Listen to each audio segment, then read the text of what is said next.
Even though these two things look exactly the same, they're not. This one is called a monkey's fist, which is legal, and this one's called a slungshot, which is illegal. And the big difference is this is all rope, and you can feel it's lighter. And this one, if you look inside, there's actually there's a piece of metal in there. Buried inside that thing, there's a slug of steel. So when you swing it around and hit with it, it hits a lot harder. And it can do some damage. I guess the story is back in the day, like these are used for, maritime or rope stuff. You hook a rope to it, and swing it, and the line goes with it. And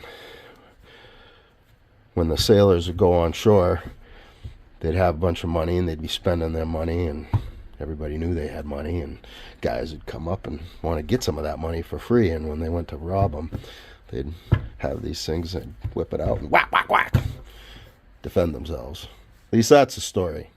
Now, these are it's different in different states. These are kind of like brass knuckles. Here, you can have it, but if you use it in a crime, then it's illegal. Other places, I think it's just illegal to have it in your possession.